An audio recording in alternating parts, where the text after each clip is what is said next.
Hello friends, मैं हूं गौरव सिन्हा और स्वागत करता हूं आपका अरविंद इंस्टीट्यूट के ऑनलाइन पोर्टल पर। फ्रेंड्स, हमारी टीम के द्वारा आपके लिए maths, reasoning, English, GS, Hindi and other subjects के लिए भी वीडियोस बनाए जा रहे हैं। मेरा आपसे केवल इतना रिक्वेस्ट है कि आप हमारे वीडियोस को ज़्यादा से ज़्यादा अपने फ्रेंड्स, फैमिली में शेयर भी करो और सब्सक्राइबर्स को भी लाने का काम करो, क्योंकि जितने ज़्यादा शेयर्स एंड सब्सक्राइब हमारी टीम को मिलेगी, हमारे यूट्यूब चैनल को मिलेगा, हम उतना ही आपके लिए काम करने के लिए मोटिवेट भी होते रहेंगे। हमारे द्वारा बनाए गए वीडियो पे आपके बड़े अच्छे अच्छे कमेंट भी आ रहे हैं, इसके लिए मैं आपको काफ़ी ज़्यादा थैंक यू बोलना चाहूँगा। इन्हीं कमेंट्स में एक स्टूडेंट ने मुझसे ये भी पूछा कि सर, क्या मैं वोकैब को इसी तरह ग्रामर की तरह इतनी अच्छे से सीख सकता हूँ? क्या वोकैबुलरी को याद करना भी क्या इतना ही आसान है? तो मैं आपसे कहना चाहूँगा यस, वोकैबुलरी को याद करना बहुत आसान है, लेकिन ये तभी आसान है जब हमारा एक तरीका होता है। जब हम वोकैबुलरी को लर्न करने के लिए एक तरीके को फॉलो करते हैं तो वहाँ पर आपको ज़्यादा से ज़्यादा अच्छे वर्ड्स भी मिलते हैं और आपको भूलते भी नहीं है। एक स्टूडेंट ने और मुझसे पूछा कि क्या सर वोकैबुलरी के लिए रूट वर्ड ही सब कुछ है? क्या हम रूट वर्ड्स को याद कर लें तो क्या वोकैबुलरी हमारी तैयार हो जाएगी? तो मैं कहना चाहूँगा कि ऐसा 100% नहीं होता है, लेकिन यह बात बिल्कुल सही है कि रूट वर्ड्स के सहायता से ही हमें वोकैबुलरी को लर्न करना चाहिए, जिससे मैक्सिमम वर्ड्स हमारे रेडी हो जाएं और हम उसे भूले भी ना। आज इसी कड़ी में मैं पहले वीडियो को वोकैबुलरी के लिए आपके सामने लेकर आया हूं ताकि आपकी हेल्प की जा सके। इसका पहला पार्ट जो हम देखेंगे रूट वर्ड पे ही है, और आज की क्लास को आप बिल्कुल भी मिस मत करना और अपने फ्रेंड्स को भी जरूर शेयर करना, क्योंकि आज एक दो नहीं बल्कि कम से कम 20 से 25 रूट वर्ड्स आपको मिलने जा रहे हैं और उनसे तमाम वर्ड्स आप बना सकते हो। मीनिंग ये हुई मेरी कि अगर आपने 20 रूट वर्ड्स को तैयार कर लिया तो 20 × 5 that means 100 words can be learned by us. तो आइए देखते हैं सबसे पहले हमारा मेन रूट वर्ड, जिस पे सारे रूट वर्ड्स डिपेंड करेंगे। हमारा पहला रूट वर्ड जो आज का है वो है phobia. Our first word of today is phobia. मैं जितने भी वर्ड्स आपको आज बताऊंगा उसका मेन वर्ड जो होगा वो फोबिया होगा। सारे वर्ड्स के लास्ट में, सारे रूट वर्ड्स के लास्ट में हम फोबिया को जोड़ेंगे। अब समस्या ये है कि सर फोबिया की मीनिंग क्या होती है? फोबिया को इंग्लिश में फियर कहा जाता है, जिसकी मीनिंग होती है डर। फोबिया फियर का रूट वर्ड है, जिसे हिंदी में डर कहते हैं। इट मीन्स कि जब किसी भी चीज़ को लेकर हमारे मन में काफ़ी ज़्यादा हेटनेस या डिसलाइक होता है, हम चीज़ को बिल्कुल भी पसंद नहीं करते, तो वहाँ वर्ड के लास्ट में फोबिया लगाया जाता है। कहने का मतलब, जैसे अगर किसी व्यक्ति को पानी से डर लगे तो उसे कहा जाता है कि इसे हाइड्रोफोबिया है। हाइड्रोफोबिया के बारे में आप लोग जानते होंगे, क्योंकि हाइड्रोफोबिया रेबीज नामक बीमारी में ज़्यादा सुनने को मिलता है। यहाँ पर हाइड्रोफोबिया को आप कैसे लर्न कर सकते हो, इसमें एक बात को समझने वाली चीज़ है। यहाँ पे हाइड्रो जो है इसका रूट वर्ड, या हाइड्रो जो है ये रूट वर्ड है वाटर का। जब भी इंग्लिश में आप as a root word use करोगे वाटर के लिए तो वहाँ पर हाइड्रो का यूज़ किया जाता है। इट मीन्स आपको याद हो जाना चाहिए कि जब भी हमें वाटर के लिए रूट वर्ड यूज़ करना है तो वहाँ पर हाइड्रो होगा। इससे एक रिलेटेड वर्ड हम नेक्स्ट देख सकते हैं, जिसे कहा जाता है ablutophobia. Our next word is ablutophobia. Ablutophobia को समझने के लिए मैं आपको बता दूं कि एब्लुटो जो है ये रूट वर्ड होता है वॉशिंग एंड बाथिंग का। वॉशिंग एंड बाथिंग का रूट वर्ड एब्लुटो होता है। अगर कोई ऐसा व्यक्ति है जो नहाना धोना नहीं चाहता, मतलब जनरली इसे एक दिन में व्यक्ति स्नान करने का काम करता है, वह व्यक्ति ना करे, उसे वॉशिंग बाथिंग करने से हेट हो, तो ऐसे व्यक्ति को एब्लुटोफोबिया होता है। अगर आप नहाना नहीं चाहते हैं और नहाने से डर लगता है तो ये एब्लुटोफोबिया कहलाता है। यहाँ याद करने वाली चीज़ ये भी है कि एब्लुटो की जो है वो root word washing and bathing का होता है। जब भी एग्ज़ाम में आपको वॉशिंग एंड बाथिंग दिखाई दे तो आप समझ लेना कि मैं उसी ऑप्शन को टिक करूँगा जिसमें एब्लुटो लिखा होगा। ये हमारा एक ट्रिक भी काम करेगा। यहाँ पर एक बात मैं और मेंशन कर दूं, जैसा मैंने कहा कि क्लास बहुत ही इंपॉर्टेंट है, तो क्यों इंपॉर्टेंट है ये भी आप समझ लीजिए। अगर इस फोबिया के हम अपोजिट मीनिंग पे चलें तो वो मेनिया होता है।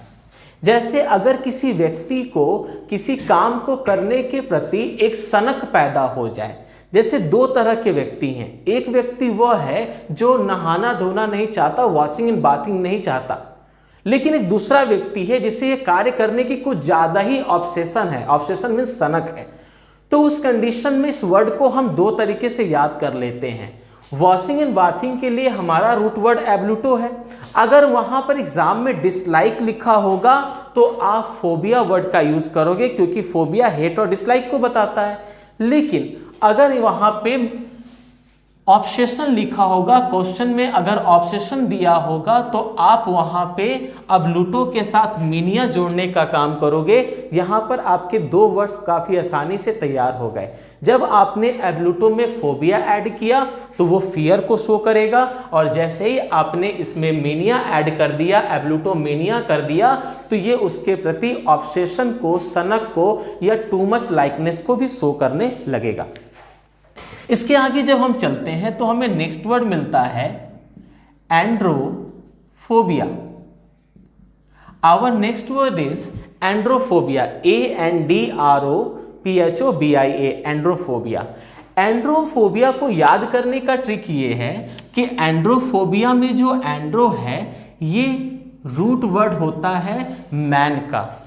इंग्लिश ग्रामर में when we talk about a person it means man, तो आप वहां पे एंड्रो का यूज करते हो। याद रखना, जब भी मैन के लिए रूट वर्ड की बात होगी तो आप एंड्रो का यूज करोगे। अब इसको देखो आप कैसे और अच्छे तरीके से लर्न कर सकते हो, तो इसके रिलेटेड वर्ड्स को भी याद करो। जैसे एंड्रोफोबिया का मीन्स हो गया फियर ऑफ मैन। एग्जाम में क्वेश्चन ऐसे आता है, a women who hates man, एक ऐसी महिला जो पुरुषों को पसंद नहीं करती बल्कि उनसे नफरत करती है। ऐसी महिला जिसे पुरुष नहीं पसंद है। तो अगर ऐसी कोई महिला है तो उसे एंड्रोफोबिया कहते हैं। एंड्रो की मीनिंग मैन है और फोबिया की मीनिंग फियर है। इन दोनों को जब हमने जोड़ दिया दैट इज कॉल्ड एंड्रोफोबिया। इसके साथ एक स्टूडेंट के मन में यह भी क्वेश्चन उठेगा कि सर अगर एंड्रोफोबिया की मीनिंग फियर ऑफ मैन होती है, तो अगर ऐसा पुरुष, ऐसा मैन जो कि वुमेन से डिसलाइक करता है, ऐसा व्यक्ति जो महिलाओं से बात करना नहीं चाहता, उनके संपर्क में रहना नहीं चाहता, तो इसे हम कहते हैं, इस वर्ड के लिए यूज होता है गाइनोफोबिया। अब आपके लिए सीखने की बात क्या है? सीखने की चीज ये है कि वुमेन का रूट वर्ड गाइनो होता है। आप याद कर लो मित्र, कम से कम 10 वर्ड्स इस पे याद हो सकते हैं। कम से कम 10 वर्ड्स मैं बता रहा हूं। जब भी आप वुमेन की बात करेंगे तो उसका रूट वर्ड हमेशा गाइनो होगा। चाहे आप गाइनोक्रेसी की बात करो, गाइनोफोबिया की बात करो, और चाहे आप बात करो गाइनकोलॉजिस्ट की, any word which relates to women we use as a root word gyno. ठीक है, नेक्स्ट वर्ड हम बात करते हैं अगर चाइल्ड की। एक परिवार में कौन कौन से लोग हो सकते हैं? एक मैन होगा, एक वुमेन होगा और एक उसके बच्चे होंगे। अब चाइल्ड से कोई नफरत करता हो, देखिए कुछ ऐसे लोग भी हमारे सोसाइटी में होते हैं जो बच्चों को पसंद नहीं करते, मतलब बच्चों को खिलाना दुलाना ये उनके नेचर में नहीं होता, बल्कि वो उन्हें स्कॉल्ड करने का, डांटने का काम करते हैं। तो ऐसा कोई व्यक्ति जिसे बच्चे पसंद नहीं है, वो बच्चों से बात करना पसंद नहीं करता, तो ये भी इसमें मेंशन करना होगा कि हम इसे पेडोफोबिया कहेंगे। ये fear of child is called pedophobia. आपको ये जानने की ज़रूरत है कि पेडो बच्चों का रूट वर्ड होता है। जब भी आप बात करते हो बच्चों की, तो आपको हमेशा याद रखना है कि उसका रूट वर्ड पेडो ही होगा। ठीक है, इसके आगे हम बात करें अगर, तो हम करेंगे ओल्ड पीपुल की। ओल्ड पीपुल जिसमें हमारे ग्रैंडफादर, ग्रैंडमदर आ सकते हैं, वो हमारे घर के ही एक सदस्य हैं। अब क्या होता है कि कुछ लोग ऐसे होते हैं जो बूढ़े लोगों को पसंद नहीं करते, उनकी संगत में रहना पसंद नहीं करते, उनसे बात करना पसंद नहीं करते। तो अगर कोई ऐसा बच्चा या कोई ऐसा व्यक्ति है जो बूढ़ों को पसंद नहीं करता, तो आपको जानना चाहिए कि ओल्ड पीपुल का रूट वर्ड जेरेंटो होता है। आप अपने नोट्स में हमेशा इस बात को ध्यान दो कि इस वीडियो से हमें क्या क्या अच्छी चीज़ें सीखने को मिल रही हैं। तो एक बात आप जान लो कि any time when you talk about old people, जब भी आप किसी भी ओल्ड मैन की बात करते हो या ओल्ड पीपल की बात करते हो तो वहाँ पे जेरेंटो का यूज़ किया जाता है। कोई भी वर्ड अगर बूढ़ों से संबंधित होगा तो वहाँ पे ओल्ड पीपल के लिए जेरेंटो का यूज़ करेंगे। यहाँ पर आप इसमें केवल फोबिया अगर जोड़ दो तो दैट इज कॉल्ड जेरेंटोफोबिया। अब देखिए कितने आसानी से मैंने आपको चारों वर्ड्स तैयार करा दिए और आपको ये चीज़ें याद भी हो गई। इसलिए मैं कह रहा हूँ कि ज़्यादा से ज़्यादा आप इसको शेयर करें ताकि आप फ्रेंड्स भी आपके इस वीडियो का फ़ायदा उठा सकें। अब देखिए क्या है, आप फिर से रिवाइज करा दूँ। Man, andro is a root word, fear of man. Gyno is a root word of woman, gynophobia. Pedo is a root word of child, pedophobia. और geronto is a root word of old people, तो that is called gerontophobia। इससे बाहर इससे related question इसमें नहीं आते, आपको इसे याद रखने की जरूरत है। नेक्स्ट वर्ड की ओर अगर हम बढ़ते हैं तो हमें मिलता है iatrophobia. Our next word is iatrophobia. Itro is the root word of medicine. Itro is the root word of medicine. Medicine. आप ये बताओ फ्रेंड्स कि मेडिसिन का संबंध किस प्रोफेशन के व्यक्ति से होता है? बिल्कुल डॉक्टर से होता है। आप जानते होंगे कुछ बच्चे ऐसे होते हैं जिन्हें जब माँ बाप डांटते हैं तो कहते हैं कि तुम बदमाशी करोगे या बदमाशी नहीं छोड़ोगे तो तुम्हें डॉक्टर के यहाँ ले जाएंगे। तो बच्चा इस बात से काफ़ी डर जाता है, बच्चे डॉक्टर से काफ़ी डरते हैं। लेकिन कोई ऐसा व्यक्ति है जो डॉक्टर से काफ़ी ज़्यादा डरता है, too much fear for a doctor, doctor के लिए बहुत ज़्यादा डर, तो उस कंडीशन में ये कहलाता है इट्रोफोबिया। अगर आप बीमारी होने के बावजूद डॉक्टर के पास नहीं जाना चाहते, कोई भी रीज़न उसके पीछे हो सकता है, तो इसे हम कहते हैं iatrophobia. The next word is xenophobia. Xenophobia, XENO, xeno, and next phobia. Xenophobia की मीनिंग क्या होती है? अब मैं यहाँ पर सभी रूट वर्ड्स को बता रहा हूँ तो मैं बता दूँ कि जेनो जो होता है वो स्ट्रेंजर्स या फॉरेनर्स का रूट वर्ड होता है। जब भी आप फॉरेनर्स या स्ट्रेंजर्स की बात करोगे तो आपको याद रखना चाहिए कि xeno is the root word of strangers and foreigners. कुछ लोग ऐसे होते हैं जो कि अपने घर आए हुए स्ट्रेंजर से बात नहीं करते, या सड़क, ट्रेन, बस कहीं पर भी हो तो अपने से जो लोग अनजान हैं उनसे बात नहीं करते हैं। और कुछ लोग इतने ज़्यादा सतर्क होते हैं कि स्ट्रेंजर्स या फॉरेनर से बिल्कुल भी बात नहीं करते, वो उनसे हिचकिचाते हैं बात करने में। अगर आपको स्ट्रेंजर्स या फॉरेनर से बात करने में डर लगता है, जो मतलब ऐसा व्यक्ति जो आपका फैमिलियर नहीं है उससे बात करने में डर लगता है, तो आपको जेनोफोबिया है। इसलिए मैं आपको ये भी बता दूं कि कुछ लोग ऐसे होते हैं जो स्ट्रेंजर से काफ़ी ज़्यादा बात करते हैं, मतलब कोई भी बाहरी अजनबी मिल गया तो उससे घंटों बात कर लेते हैं, तो ये भी एक तरह से सही नहीं माना जाता। इसलिए आप याद रखो कि अगर यही क्वेश्चन ऑब्सेशन में हो गया, सनक हो गई, अजनबियों से बात करने की आदत हो गई, नए नए फ्रेंड्स बनाने की आदत हो गई, तो यहाँ जानो कि ऑब्सेशन का रूट वर्ड क्या है, यहाँ पे बिल्कुल मेनिया है। तो अगर इस वर्ड में आप जेनोमेनिया कर दो, इस वर्ड में फोबिया को हटाकर मेनिया लगा दो, तो हमारे एक नेक्स्ट क्वेश्चन तैयार हो जाता है कि व्यक्ति का ऑब्सेशन, एक सनक, एक प्रेम किसके लिए है? स्ट्रेंजर्स एंड फॉरेनर्स से। तो दो वर्ड यहाँ तैयार होते हैं अजनबियों के लिए। अजनबियों के डर को, स्ट्रेंजर्स के डर को, फियर ऑफ स्ट्रेंजर्स को हम देख सकते हैं जेनोफोबिया या जेनोमेनिया, जब उनके प्रति हमारा ऑब्सेशन भी होता है। तो फ्रेंड्स, आप केवल इन वर्ड्स को ही नहीं लर्न कर रहे, इससे रिलेटेड वर्ड्स को भी देख रहे हो, और आपको इसके अलावा जितने वर्ड्स मैं बता रहा हूं आपको कोई भी अन्य वर्ड्स पढ़ने की आवश्यकता नहीं है। नेक्स्ट वर्ड की अगर हम बात करते हैं तो बनता है जूफोबिया। जूफोबिया, आप हमेशा ध्यान देना कि when we talk about any animal, the root word for animals is zoo. जब भी हम किसी जानवर की बात करते हैं तो उसका रूट वर्ड जू होता है। जैसे मैं आपको बताऊं, हम लोग जब बायोलॉजी की बात करते हैं तो बायोलॉजी में जो उसका प्राणी विज्ञान, मतलब जब उसमें हम एनिमल किंगडम की बात करते हैं तो उसे जूलॉजी कहा जाता है। हम चिड़ियाघर में एनिमल्स को देखने जाते हैं तो उसे जूलॉजिकल गार्डन कहा जाता है, मतलब एनिमल्स को रिप्रेजेंट करता है जू वर्ड। तो आज से जान लो कि जू जो है वो एनिमल का रूट वर्ड है। तो अगर हमें कोई व्यक्ति कहता है, कोई ऐसा व्यक्ति है जिससे फियर ऑफ एनिमल्स है, too much fear of animals, मतलब एनिमल्स को जैसे ही देखा बस उस व्यक्ति की हालत खराब, हाँ बिल्कुल खराब, तो उस कंडीशन में इसे कहा जाएगा क्या, जूफोबिया।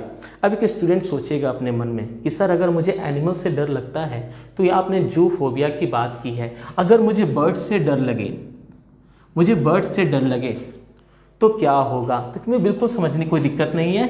आप ये जान लो कि बर्ड्स का रूट वर्ड ऑर्निथो होता है, बर्ड्स का रूट वर्ड ऑर्निथो होता है। कभी पक्षी विज्ञान के बारे में पूछ दे तो याद रखना ऑर्निथोलॉजी लिख देना, लॉजी का मीन साइंस होता है, याद रखना।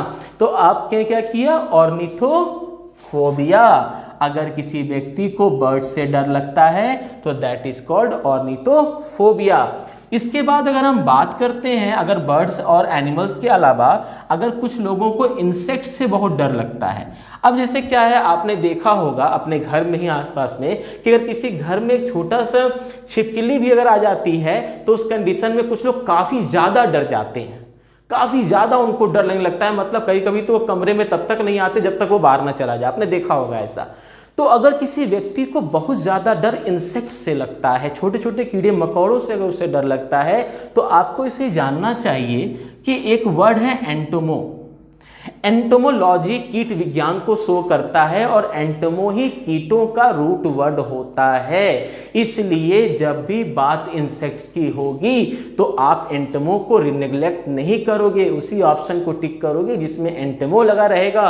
और यहाँ पर चूंकि फियर की बात हो रही है पूरे सेशन में, तो यहाँ पर हम बात करेंगे एंटोमोफोबिया। तो आपके फिर से 3 एक नए वर्ड्स तैयार हो गए, जूफोबिया, बर्ड्स की बात करें तो ऑर्निथोफोबिया, और इंसेक्ट्स की बात करते हैं तो एंटोमोफोबिया। इसके अलावा अगर हम कुछ और वर्ड्स को देखने का काम करें तो हमने देखा यहाँ पर कि कुछ लोग ऐसे होते हैं जिन लोगों को बंद जगहों से काफ़ी डर लगता है।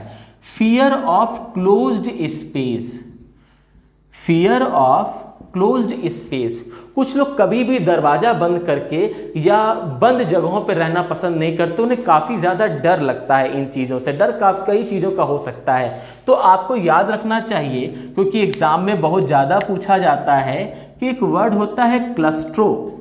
क्लस्ट्रो का मतलब होता है क्लोज्ड स्पेस।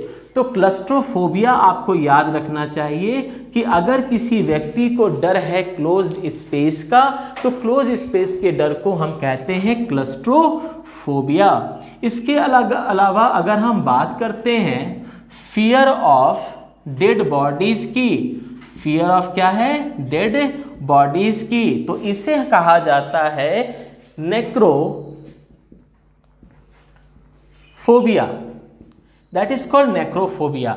यहाँ समझने वाली बात यह भी है कि डेड बॉडीज के रूट वर्ड को नेक्रो कहा जाता है, इसलिए जब भी डेड बॉडीज से डर की बात होती है, किसी भी 100 से व्यक्ति को डर लगता है तो उसे नेक्रोफोबिया कहा जाता है। इसके अलावा अगर हम बात करते हैं फियर ऑफ हाइट की, हाइट का रूट वर्ड एक्रो होता है। हाइट का रूट वर्ड क्या होता है, acro. Acro is the root word of height. So अगर इसके फोबिया की बात हो तो इसे हम कहते हैं एक्रोफोबिया। बिल्कुल, fear of height is called what, acrophobia.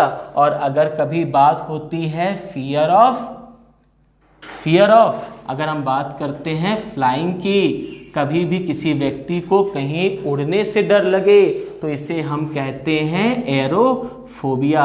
जैसे आप इसे याद कर सकते हो, कैसे किसी व्यक्ति एरोप्लेन से हम उड़ने का काम करते हैं, फ्लाई करने का काम करते हैं, लेकिन अगर आपको एरोप्लेन वगैरह में सफ़र करने से डर लगता है तो दैट इज कॉल्ड एरोफोबिया। कुछ लोग ऐसे भी होते हैं, इस टर्म्स को मैं आगे और बढ़ाऊं तो कुछ लोग ऐसे भी होते हैं जिन्हें पब्लिक स्पीच का बड़ा डर लगता है।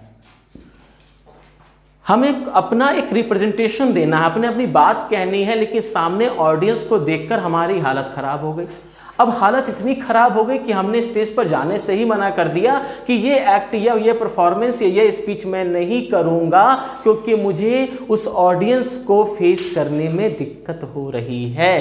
तो अगर किसी व्यक्ति को पब्लिक स्पीच से काफ़ी ज़्यादा डर लगता है तो दैट इज कॉल्ड ग्लॉसो, मैं यहाँ लिख दे रहा हूँ, दैट इज कॉल्ड ग्लॉसोफोबिया।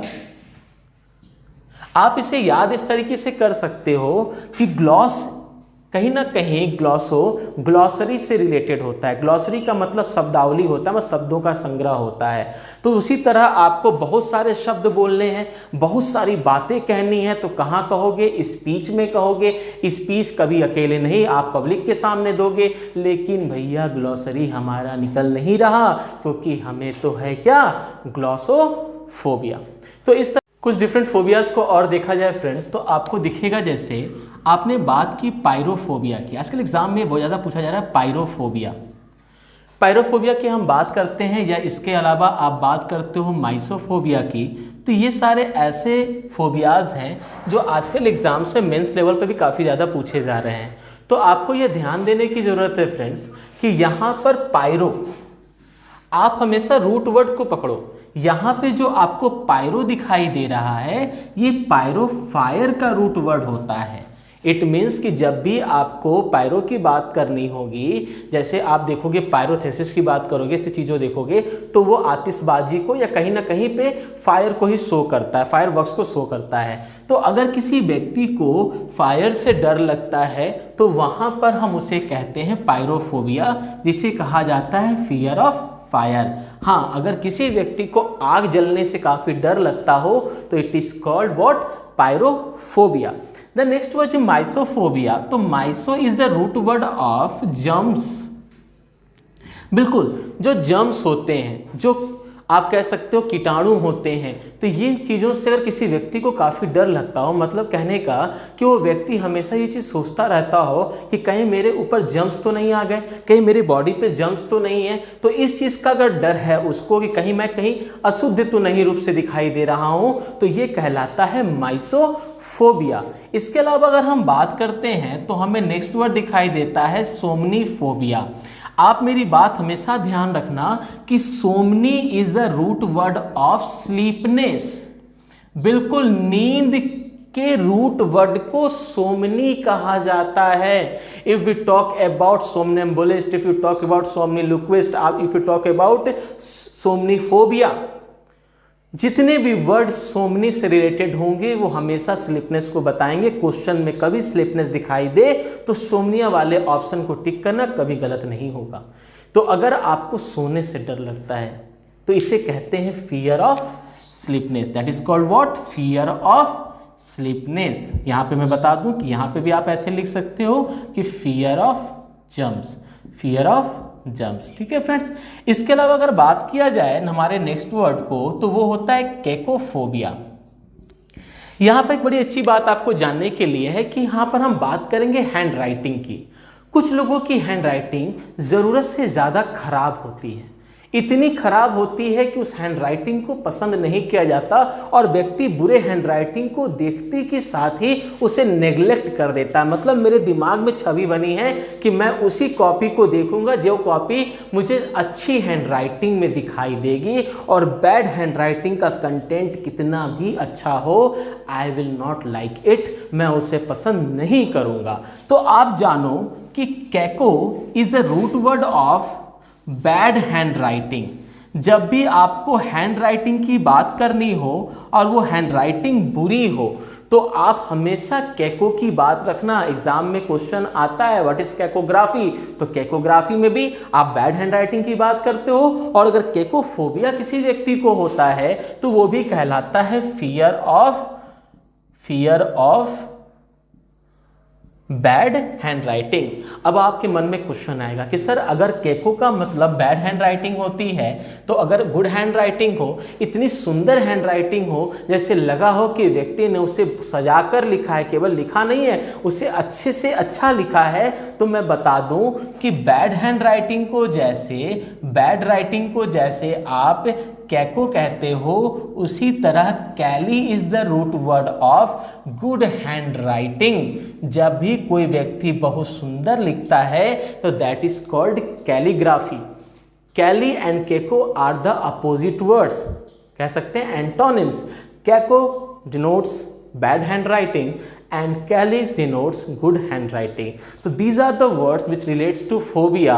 तो हमें ज़रूरत है कि हम और ज़्यादा से ज़्यादा फोबियाज को अपने इस ग्लॉसरी में जोड़ने का काम करें, लेकिन एग्ज़ाम के पॉइंट ऑफ व्यू से ये सफिशियंट है। इसमें एग्जामिनेशन के पॉइंट ऑफ व्यू से 2020, 19, 18 सभी एग्जामिनेशंस के क्वेश्चंस को भी मैंने इंक्लूड करने का काम किया है। फ्रेंड्स, मैं आपसे फिर से कहूँगा कि इस तरह से वीडियोज़ वोकैबुलरी के आपके सामने लगातार आते रहेंगे। हर वीक मैं कोशिश करूंगा कि आपके पास 1 से 2 वीडियो पहुंचते रहे, लेकिन आपकी भी ड्यूटी है कि आप वीडियोस को पूरा देखें, उसे समझें, शेयर एंड सब्सक्राइब करना मत भूलना, क्योंकि आपका जितना ज़्यादा प्यार हमारे वीडियोस को मिलेगा, हमारी टीम काम करने के लिए उतनी ही मोटिवेट होगी। Thank you friends.